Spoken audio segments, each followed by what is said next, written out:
दोस्तों welcome back. Finally अब हम लोग बात करेंगे कि प्रीलिम्स वर्सेस मेंस।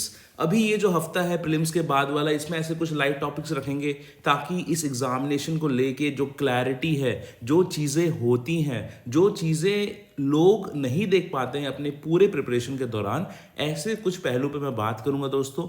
ये ऐसा सीजन है जहाँ पे मेंस के बारे में लोग ज़्यादा बात करते हैं, क्योंकि अगर आप पूरे साल भर में देखेंगे तो कहीं ना कहीं किसी ना किसी वनडे एग्ज़ाम या फिर ओएमआर फीलिंग वाले एग्ज़ाम को लेके लोग ज़्यादा परेशान रहते हैं। तो अभी फरवरी से लेके जून जुलाई तक हो सकता है दोस्तों ये मेंस का सीज़न हो।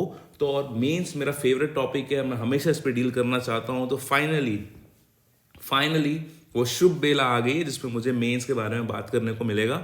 तो आज हम लोग देखेंगे किस प्रकार से प्रीलिम्स और मेंस डिफरेंट होते हैं, दोनों में क्या क्या एलिमेंट्स इंपॉर्टेंट होते हैं, इनमें ऐसी कौन सी चीज़ें हैं जो इसके लिए एप्लीकेबल है लेकिन इसके लिए एप्लीकेबल नहीं है। सब चीज़ों को बहुत डिटेल से समझेंगे हम लोग, और मैं ट्राई करूंगा कि एक कॉन्सेप्चुअल क्लैरिटी जो एक सीजीपीएससी एस्पिरेंट में होनी चाहिए प्रीलिम्स और मेंस को लेके, वो मैं आपको देने की कोशिश करूंगा ताकि आप अपनी लिमिटेड एनर्जी को अच्छे से लगा पाएं अपने प्रिपरेशन के दौरान।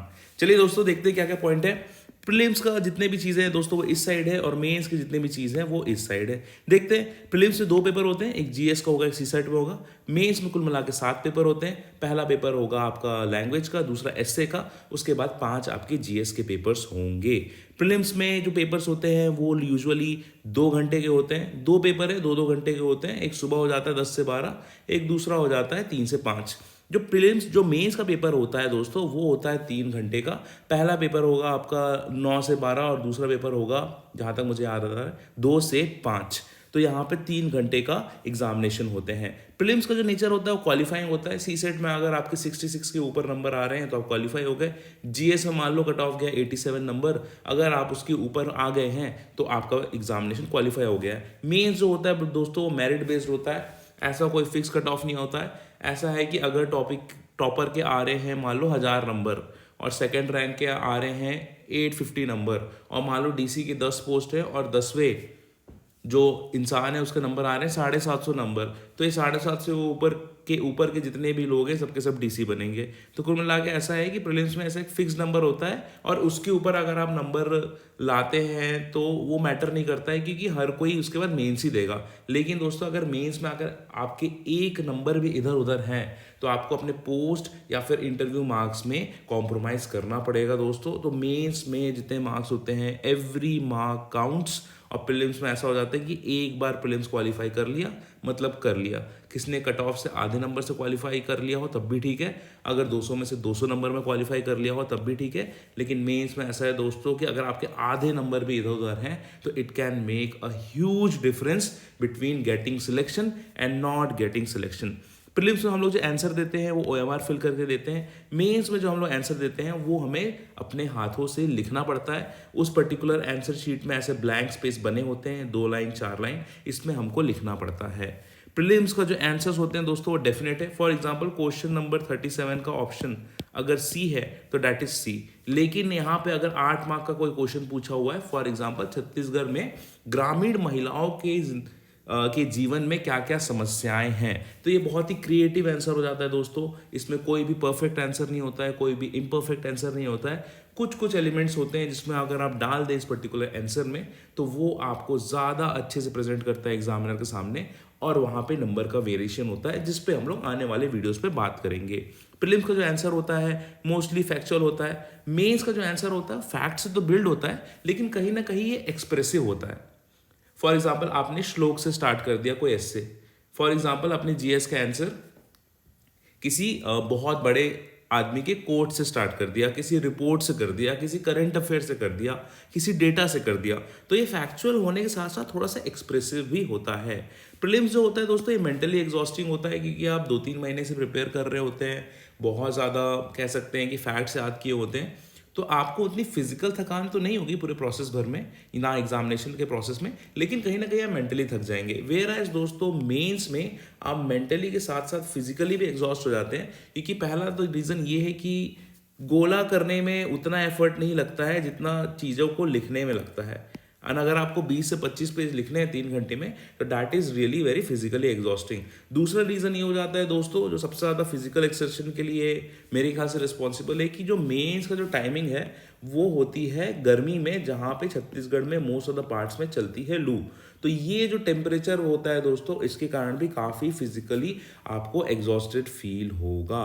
तो अगर आप प्रीलिम्स के लिए प्रिपेयर कर रहे हैं, जो कि यूजुअली ठंड के सीजन में आप प्रिपेयर करते हैं, तो कहीं ना कहीं अगर आप फिजिकली थोड़ा कॉम्प्रोमाइज्ड भी हैं, तो आपके परफॉर्मेंस को उतना ज़्यादा वो अफेक्ट नहीं करता है, क्योंकि आपको 2 घंटे में घुसने होते हैं और 100 क्वेश्चन के बबल टिक करने होते हैं और बाहर आने होते हैं। लेकिन मेंस में दोस्तों ये पूरा फरवरी से लेके अगर जून तक आप अपने मेंटली और फिजिकली बेस्ट में नहीं हैं, तो वो लू, वो फिजिकल एक्सर्शन, वो 6 घंटे लिखना, वो सरकारी टेबल के ऊपर बैठ के अपने आंसर्स लिखने वाला जो स्टैमिना होता है, अगर वो कॉम्प्रोमाइज हो दोस्तों, तो कहीं ना कहीं 4 दिन में आपको कुछ ना कुछ तो दिक्कत होगी, जिसके कारण आपका परफॉर्मेंस इफेक्ट होगा।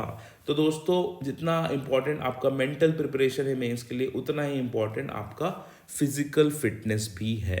नेक्स्ट डिफरेंस देखते हैं दोस्तों। देखो दोस्तों, प्रीलिम्स में क्योंकि डेफिनेट आंसर, इसलिए क्रिएटिविटी का स्कोप बहुत ही लेस होता है। मेंस में जो क्रिएटिविटी का स्कोप हो जाता है वो बढ़ जाता है। आप करंट अफेयर डाल सकते हैं, कोई सक्सेस स्टोरी डाल सकते हैं, कोई फैक्ट डाल सकते हैं, कोई श्लोक डाल सकते हैं, कोई इंडाइसेस डाल सकते हैं, कोई स्टोरी डाल सकते हैं, आप पैराग्राफ फॉर्म में लिख सकते हैं, आप बुलेट पॉइंट्स में लिख सकते हैं, आप कुछ भी कर सकते हैं दोस्तों। तो क्रिएटिविटी का स्कोप बहुत ज़्यादा है, जो कि आपको प्रीलिम्स से नहीं मिलेगा। प्रीलिम्स में दोस्तों ऐसा होता है कि लक बहुत डोमिनेंट होता है। अगर पेपर उस दिन आपके हिसाब से सेट हो गया और आपका लक अच्छा है, तो कहीं ना कहीं आप उस पेपर को निकाल ले जाओगे। लेकिन मेंस में ऐसा होता है कि स्किल्स ज़्यादा डोमिनेंट होते हैं। क्वेश्चन कैसा भी आए मेंस में, अगर आपके पास स्किल है, आपने प्रैक्टिस किया है, तो आप उसको मैनेज करके ले जाओगे। तो प्रीलिम्स में लक थोड़ा सा ज़्यादा डोमिनेंट होता है। अच्छे स्टूडेंट्स को मैंने देखा है कि वो अच्छा परफॉर्म नहीं कर पाते हैं, क्योंकि उनका लक खराब होता है उस साल। लेकिन मेंस में ऐसा दोस्तों कि मेंस के जो कंसिस्टेंट स्टूडेंट्स होते हैं, मैंने देखा है कि वो ओवर द ईयर्स बढ़िया परफॉर्म करते हैं। अगर किसी की रैंक कह सकते हैं 40 या 50 के रेंज में आ रही है, तो आप देखेंगे कि अगले मेंस में भी लगभग उतनी ही उसकी रैंक आती है। यूजुअली थोड़ा सा इधर उधर हो सकता है, लेकिन उतना कुछ ड्रास्टिक चेंज नहीं आता है। वेराज प्रीलिम्स में ऐसा हो जाता है कि एक साल आप 20 नंबर ऊपर से निकाल रहे हैं कट ऑफ के, और दूसरे साल आपके 5 नंबर नीचे आ गए हैं कट ऑफ के। तो उतना ज़्यादा आप प्रिडिक्ट नहीं कर सकते हैं, क्योंकि लक बेस्ड होता है प्रीलिम्स। लेकिन मेंस में ऐसा है दोस्तों, अगर आपके पास एक बार वो स्किल और नॉलेज आ गई है ना, तो उसके बाद आप अच्छा ही परफॉर्म करेंगे मेंस में। प्रीलिम्स में ऐसा है दोस्तों कि पीपल गेट लकी। मैं ऐसे ऐसे लोगों को जानता हूं जिनका सीजीपीएससी का सिलेबस भी ढंग से कंप्लीट नहीं हुआ था, और उन्होंने यूपीएससी का प्रीलिम्स क्रैक कर लिया है। मैं एकदम सीरियसली बता रहा हूं दोस्तों कि ऐसा होता है कि अगर उस दिन आपका लक है दोस्तों, अगर आपका लक है उस दिन, तो आप हो सकता है दुनिया का कोई सा भी प्रीलिम्स का पेपर निकाल लोगे। लेकिन मेंस में ऐसा नहीं होता है दोस्तों, कि अगर आपका एक क्वेश्चन में लक चल जाएगा ना, तो उस पेपर में 45 से 44 क्वेश्चन होते हैं, और 44 बार आपका लक चलेगा ज़रूरी नहीं है। अगर मान लो उस पेपर में भी आपका लक चल गया किसी एक पेपर में, तो उस प्रकार के अभी 6 पेपर और हैं। आपका लक आपको ज़्यादा दूर तक नहीं ले जाएगा दोस्तों मेंस में। It is all about skills. जितना हो सकता है उतना आपको अपने आप को मेंस के लिए तैयार करना है, तब जाके आप कह सकते हैं कि सातों पेपर्स में कंसिस्टेंटली परफॉर्म करेंगे, और जब इनके स्कोर जुड़ेंगे तो you will get more marks. Prelims में क्या है, प्रीलिम्स में ऐसा है कि अगर आप किसी एक बंदर को भी बैठा देते हो और उसको बोल देते हो क्वेश्चन नंबर 67 का करेक्ट आंसर बताओ, तो उसके ऑप्शन हैं ABCD, तो उसके बाद 25% चांस होता है कि वो सही हो जाए।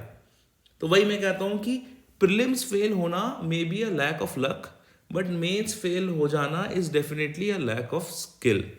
ठीक है दोस्तों, आगे बढ़ते हैं। प्रीलिम्स का जो सिलेबस होता है वो कंपेरेटिवली लेस होता है, क्योंकि इंडिया जीएस के जो मोटे मोटे सब्जेक्ट्स होते हैं, हिस्ट्री हो गई, पॉलिटी हो गई, ज्योग्राफी हो गई, करंट अफेयर हो गया, ये सब आपको प्रिपेयर करना पड़ता है। वेराज मेंस में ये वाला सिलेबस तो होता ही है, साथ ही साथ आपका हो जाता है language, essay, philosophy, sociology, public administration, paper 4 का इन्वायरमेंट हो गया, इंडियन ज्योग्राफी के प्रिपरेशन हो गया, पेपर 6 पूरा नया है, पेपर 7 पूरा नया है, इंडियन इकोनॉमी को डील करने का तरीका एकदम अलग हो जाता है। मतलब पेपर 3 के अलावा दोस्तों ऐसा कोई भी पेपर नहीं है जो 100% आपके प्रीलिम्स में मैच खा जाए।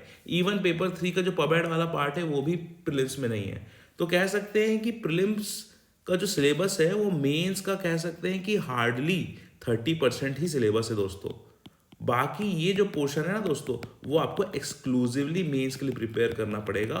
और यही रीज़न है जो मैं बाद में बताऊंगा कि प्रीलिम्स आपका अच्छा है, इसका मतलब ये नहीं है कि आपका मेंस अच्छा है। लेकिन अगर आपका मेंस अच्छा है तो कहीं ना कहीं आपका प्रीलिम्स भी सुधर जाता है। नेक्स्ट पॉइंट पे आते हैं। प्रीलिम्स में जो होता है दोस्तों, कंपटीशन हमेशा ज़्यादा होता है। कंपटीशन मतलब जो अर्रू छर्रू लोग भी होते हैं, जो 2 महीने पढ़े होते हैं, वो भी आके आपको compete कर सकते हैं, क्योंकि यहाँ पे लक बहुत डोमिनेंट होता है and people do get lucky. लेकिन मेंस में ऐसा है दोस्तों कि अगर किसी ने मेरे हिसाब से 1.5 साल से लेके 2 साल तक अगर उस मेंस के पहले मेहनत नहीं करी है तो उसका सिंगल लीड रैंक क्रैक कर पाना is not that much possible. It is very very very hard. ठीक है, प्रीलिम्स में ऐसा मैंने देखा है कि लोग 8 महीने की तैयारी में, 6 महीने की तैयारी में क्रैक कर जाते हैं। लेकिन मैंने ऐसा किसी के बारे में नहीं सुना है जिसने प्रिपरेशन स्टार्ट करी हो और 6 महीने, 8 महीने, इवन 12 महीने बाद उसने मेंस में सिंगल लीड रैंक ला दी हो। There is a difference between पहले अटेम्प्ट में लाना एंड पहले साल में लाना रैंक। यूजुअली लोग ये कहते हैं कि ये फर्स्ट अटेम्प्ट वाला है, ये सेकेंड अटेम्प्ट वाला है। कोई ये नहीं बोलता है कि इतने कितने ईयर्स ऑफ प्रिपरेशन डाला है। जो यंग ऑफिसर्स हों, जो 22 साल में डिप्टी कलेक्टर बन गए हैं, 23 साल में डिप्टी कलेक्टर बन गए हैं, तो दोस्तों उनकी आप पहले रैंक चेक करिएगा। अगर उसकी रैंक बहुत अच्छी आई है देन ये चेक करिएगा कि इन्होंने प्रिपरेशन कब से स्टार्ट करी। 99.99% केसेस में दोस्तों आपको मिलेगा कि वो पर्टिकुलर बंदे ने सेकेंड ईयर से अपनी प्रिपरेशन स्टार्ट कर दी थी, थर्ड ईयर से प्रिपरेशन स्टार्ट कर दी थी। मतलब from the day of starting their preparation to the day of writing mains at least उसके पास 1.5 ईयर से 2.5 ईयर्स का एक्सपीरियंस होता है। तो there is a difference between first attempt में रैंक लाना and first year of preparation में रैंक आना। इसको समझना बहुत ज़्यादा ज़रूरी है। प्रीलिम्स में ऐसा है, कोई भी अर्रू छर्रू फॉर्म भर देता है तो फॉर्म भी फ्री हो गए, तो कंपटीशन ज़्यादा हो जाता है क्योंकि वहाँ पे ऑप्शंस होते हैं, टिक मारने, गोला करने, किसी के लग गए तो ठीक है, किसी के नहीं लगे तो ठीक है। मेंस में क्या है कि कंपटीशन लेस होता है क्योंकि ज़्यादा लोग नहीं है दोस्तों छत्तीसगढ़ में जो अपने आप को बैठा के सातों पेपर का आंसर राइटिंग कर सकें। मेरे हिसाब से दोस्तों आज की डेट में मैं आपको बता सकता हूँ, गारंटी के साथ कह सकता हूँ कि 600 से 700 लोग नहीं हैं जो पूरे सातों पेपर के मेंस को 3 घंटे के अंदर अच्छी क्वालिटी के साथ कंप्लीट कर दे। तो आपका जो रियल कंपटीशन है सीजीपीएससी में दैट इज हार्डली बिटवीन 600, छोड़ो, बिटवीन 500 पीपल। और इन 500 में से भी हार्डली ऐसे 150 लोग हैं जिनकी प्रिपरेशन इस लेवल में है कि वो टॉप 10 में आ सकें। ये फैक्ट है दोस्तों। मुझे पता नहीं क्यों कोई फैक्ट आपको नहीं बताता है, लेकिन दैट इज द रियलिटी कि एक्चुअल लोग जो मेंस में आपको टफ फाइट दे सकते हैं they are not more than 500 people, whereas prelims में उस दिन में आपको कट ऑफ से बाहर करने वाले एटलीस्ट 5000 लोग हैं। तो 5000 वर्सेस 500 पीपल।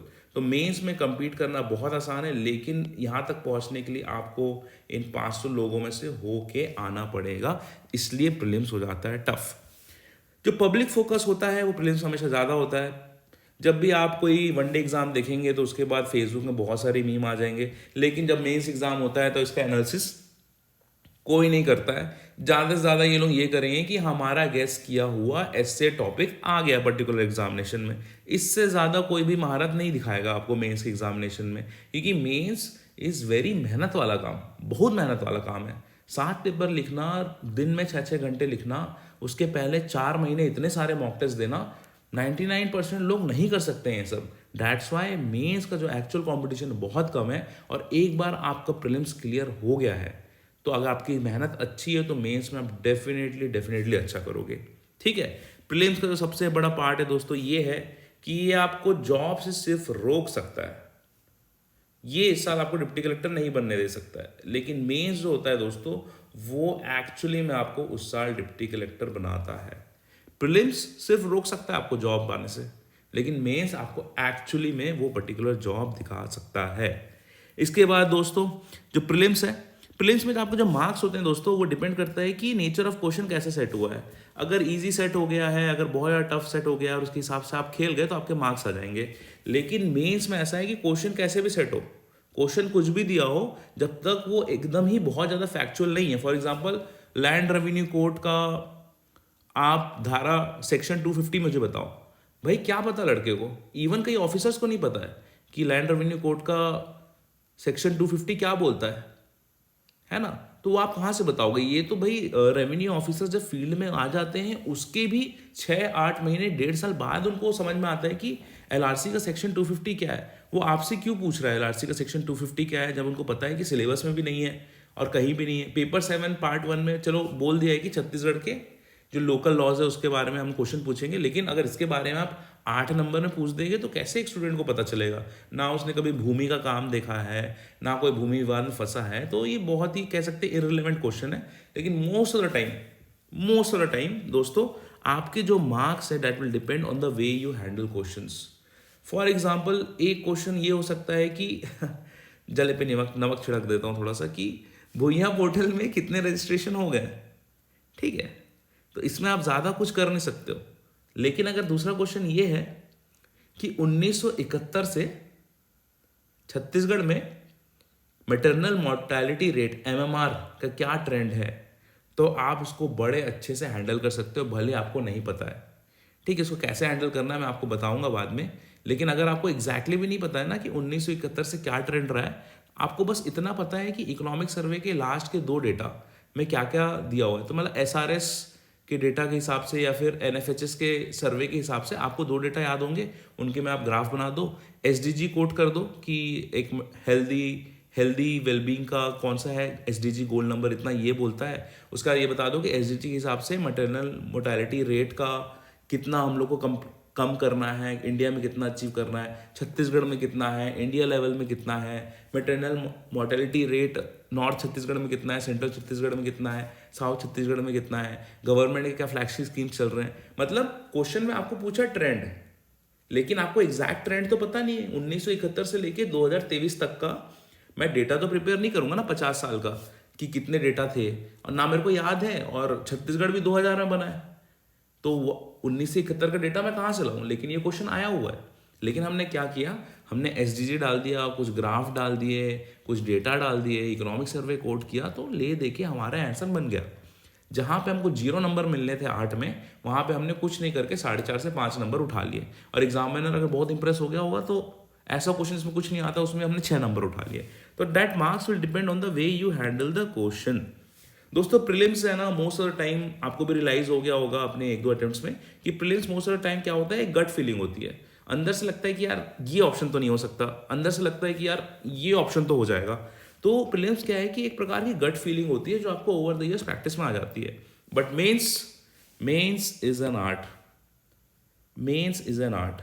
ये आपको गट फीलिंग टाइप का नहीं आएगा, ये आपको प्रैक्टिस करना पड़ता है। और जैसे जैसे आप प्रैक्टिस करते जाएंगे ना, तो आपको आइडिया लगता जाता है कि उस पर्टिकुलर स्पेस में मुझे वो क्वेश्चन कैसे हैंडल करना है, कहाँ पे ग्राफ बनाना है, कहाँ पे मुझे मैप बनाना है, कहाँ पे मुझे करंट अफेयर डालना है, कहाँ मुझे इकोनॉमिक सर्वे कोट करना है, कहाँ मुझे स्टैटिक पोर्शन लिखना है, कहाँ मुझे बजट लिखना है। तो ये सब चीज़ आपको समझ में आने लगती है। प्रीलिम्स जो है दोस्तों, प्रीलिम्स का जो सिलेबस है, it takes more time to prepare, क्योंकि आपको इंडियन हिस्ट्री, पॉलिटी ये सब प्रिपेयर करना पड़ता है। तो लगभग कह सकते हैं कि सिर्फ प्रीलिम्स का पोर्शन प्रिपेयर करने में आपको 1 साल से 1 से 1.5 साल लगेंगे। लेकिन जो दोस्तों जो मेंस का सिलेबस है, जो एक्स्ट्रा बच गया है, कंपेरेटिवली उसको प्रीलिम्स के सिलेबस से कंपेयर करेंगे तो कम टाइम लगता है प्रिपेयर करने के लिए। तो अगर आपका एक बार प्रीलिम्स क्लियर हो गया, उसके बाद लगभग आप 4-4.5 महीने में अच्छे से मेंस प्रिपेयर कर सकते हो और उसको इस लेवल पर प्रैक्टिस कर सकते हो कि आपके सिंगल एडिट रैंक आ जाए। तो प्रीलिम्स का जो प्रिपरेशन है टेक्स टाइम, लगभग 1 से 1.5 साल लगते हैं। लेकिन इसके ऊपर एक बार ये चीज़ हो गई, आप क्वालिफाई कर रहे हो प्रीलिम्स, इसके ऊपर जो मेंस का ब्लॉक या मेंस का जो बिल्डिंग बनाना होता है वो रिलेटिवली सिंपल टाइम में बन जाता है। मतलब प्रीलिम्स क्या है, घर का फाउंडेशन टाइप का है, फाउंडेशन या फिर ब्रिक वर्क टाइप का है, और मेंस क्या है, उसका फिनिशिंग टाइप का है। ठीक है, फाउंडेशन वगैरह बनाने में, सब कुछ कॉलम वॉलम उठाने में, तराई वराई करने में, ढलाई करने में टाइम लगेगा, लेकिन एक बार फिनिशिंग अगर आप सिंपल कर रहे हैं तो वो एक डिसेंट लेवल ऑफ फिनिशिंग बहुत ही जल्दी हो जाएगी। लेकिन अगर उसमें आपको मास्टरी करना है, प्रैक्टिस वाली बात है ना, तो वो धीरे धीरे कह सकते हैं कि ज़्यादा टाइम लेता है, हो सकता है लाइफ टाइम ले जाए लेकिन आपका कंप्लीट ना हो। बट इनिशियल के तौर पे मैं ये कहूँगा कि प्रीलिम्स को प्रिपेयर करने में थोड़ा ज़्यादा टाइम लगता है, क्योंकि बेसिक सब्जेक्ट्स होते हैं, सब कुछ काफ़ी कॉम्प्लेक्स लगता है उस टाइम, लेकिन उसके ऊपर मेंस की बिल्डिंग खड़ा करने में रिलेटिवली कम टाइम लगता है। सबसे बड़ी विडम्बना कि अगर आपका प्रीलिम्स अच्छा है, इसका मतलब ये नहीं है कि आपका मेंस अच्छा हो गया है, लेकिन जो सबसे बड़ा एडवांटेज है दैट इज कि अगर आपका मेंस अच्छा है तो कहीं ना कहीं आपका प्रीलिम्स भी अच्छा हो जाता है, क्योंकि अभी जो क्वेश्चंस आ रहे हैं वो एलिमिनेशन से बनते हैं और यूजुअली वो मेंस के क्वेश्चन से ही एलिमिनेट होते हैं। इस साल का आप इंडस वैली का क्वेश्चंस देखिए, वो कह सकते हैं प्री हिस्टोरिक फेज का जो बुरजोंग वाला ऑप्शन वाला जो क्वेश्चन था, जिसमें आपको प्री हिस्टोरिक प्लेसेस थे, नियोलिथिक, पेलियोलिथिक, मीजोलिथिक, चार्कोलिथिक वाला एज वाला, वो मेन से आया हुआ है। हिस्ट्री के हड़प्पा का मेन से आया हुआ है। तो इस प्रकार के जो लॉजिक वाले क्वेश्चन है ना दोस्तों, जैसे इंडियन ज्योग्राफी में देखेंगे, वो कॉन्सेप्चुअल क्वेश्चन है जिसमें मेंस के एलिमेंट यूज हो रहे हैं। तो अगर आपका मेंस अच्छा है तो कहीं ना कहीं आपका प्रीलिम्स भी ऑटोमेटिकली अच्छा हो जाता है। और सबसे लास्ट वाला, सबसे सबसे सुपर इंपॉर्टेंट पॉइंट है, वो ये है दोस्तों कि प्रीलिम्स क्या है, it is the kid of mains and mains is the goddamn mother of all examinations in Chhattisgarh. अगर आपने मेंस मास्टर कर लिया है तो ऐसा कोई भी एग्जाम नहीं छत्तीसगढ़ में, व्यापम का एग्जाम हो, सीजीपीएससी का वनडे एग्जाम हो, या फिर इवन इंडिया लेवल के बैंकिंग या एसएससी की एग्जामिनेशन हो, वहाँ के आपके चांसेस 80 से 90% बढ़ जाते हैं सिलेक्शन के, अगर आपने मेंस अच्छे से पढ़ के रखा है। तो दोस्तों, all in all mains is the goddamn mother of all examinations in Chhattisgarh. अब दोस्तों कुछ 2-3 चटक भड़कीले रंग के स्लाइड्स डाल दिए ताकि ये आइडिया आपको अच्छे से समझ में आ जाए, जो आज हमने इस वीडियो में डिसाइड किया है, जो डिस्कस किया है, दैट इज कि even if you are not qualifying prelims, you have to study mains. Prelims जैसा था हो गया, मार्केट में चर्चा चलेंगी, जहां भीड़ ज़्यादा होता है वहां पे हल्ला ज़्यादा होता है, लेकिन आपका मेन चीज़ है दैट इज मेंस। प्रीलिम्स आपको रोक दिया है, चलो इस साल डिप्टी कलेक्टर बनने से, ठीक बात है, कोई बात नहीं, जाने दो, लेकिन मेंस इज समथिंग कि अगले साल अगर आपका प्रीलिम्स क्लियर भी हो जाता है और आपका मेंस प्रिपेयर नहीं है तो फिर भी आप उसी लूप में फंसे रहेंगे। लेकिन अगर आप अभी मेंस पढ़ लेते हैं तो अगले प्रीलिम्स में भी हेल्प करेगा और अगले मेंस में तो डेफिनेटली हेल्प करेगा। तो अगर आपका प्रीलिम्स क्वालिफाई नहीं हो रहा है तो हार मत मानिए, आप मेंस पे अपना फोकस करिए। एक और तड़क भड़क वाला चटकीला स्लाइड आ रहा है ताकि आपको ये आइडिया एक बार और अच्छे से समझ में आ जाए। आई एम रियली सॉरी अगर आपकी आंखें हर्ट हो रही है। दैट इज की लीव एवरीथिंग, सिर्फ मेंस पढ़ना है नवंबर तक। आई होप दोस्तों प्रीलिम्स और मेंस का जो डिफरेंस है वो आपको समझ में आ गया होगा। क्या करना है, क्या नहीं करना है, क्यों करना है, ये मैंने एक्सप्लेन कर दिया है ऑल इन अ नटशेल इस चटक रंग के स्लाइड के साथ। सिर्फ मेंस पढ़ना है नवंबर तक। ठीक है दोस्तों, I hope you get the idea. Mains related और भी कोई चीजें आपको समझनी हो तो मैंने ऑलरेडी 25 से 26 वीडियोस डाल कर रखे हैं स्टडी आईक्यू के प्लेलिस्ट में। आपको जस्ट यूट्यूब सर्च करना है स्टडी आईक्यू नीर, आप इतना सर्च करेंगे तो आपको प्लेलिस्ट मिल जाएगी। उसमें मैंने हर एक पेपर में डिटेल्ड बात करी है, उनके पास्ट ईयर क्वेश्चन का एनालिसिस करा है, हर पेपर के पोर्शन वाइज, टॉपिक वाइज बताया है कि आपको पर्टिकुलर आंसर्स कैसे लिखने हैं, मैं कैसे लिखा करता था, मेरी अप्रोच आपको वहां से समझ में आ जाएगी। तो जस्ट आपको यूट्यूब सर्च करना है स्टडी आईक्यू नीर और आपको प्लेलिस्ट मिल जाएगी 25-26 वीडियोस की। 25-26 घंटे डाल दिए मैंने अपने लाइफ के उस पर्टिकुलर वीडियो प्लेलिस्ट को बनाने के लिए, तो आप उसको डेफिनेटली जाके देख लीजिए। उसमें मैंने काफ़ी डिटेल में डिस्कस किया है। मीनवाइल जो छोटे मोटे टॉपिक्स हैं जो मुझे लगता है कि टाइम टू टाइम रेलेवेंट है आपके प्रिपरेशन के, वो आपको इस अपने यूट्यूब चैनल के माध्यम से देते रहूँगा। तो please check out my YouTube के स्टडी आईक्यू की प्लेलिस्ट। आई होप इस चटकीले स्लाइड्स के बाद आपको समझ में आ गया होगा कि क्या है क्या नहीं है। आई एम रियली सॉरी अगर किसी के आईज हर्ट हो रहे हो, but you get the idea right. तो इतना ही कर लो, मिलते हैं नेक्स्ट वीडियो में। मेहनत करते रहो, डिसअपॉइंट नहीं होने का। प्रीलिम्स नहीं निकल रहा है तो मैंने भी 3 प्रीलिम्स दिए हैं और मेरा भी पहला प्रीलिम्स नहीं हुआ था, तो it's not a big deal. लेकिन मैंने जो पहला मेंस दिया उसी में मेरी रैंक आ गई, तो आप समझिए चीज़ें की गंभीरता को, समझिए कि मेंस कितना इंपॉर्टेंट है। ठीक है दोस्तों, ऑल द बेस्ट, मिलते हैं नेक्स्ट वीडियो में। जय हिंद।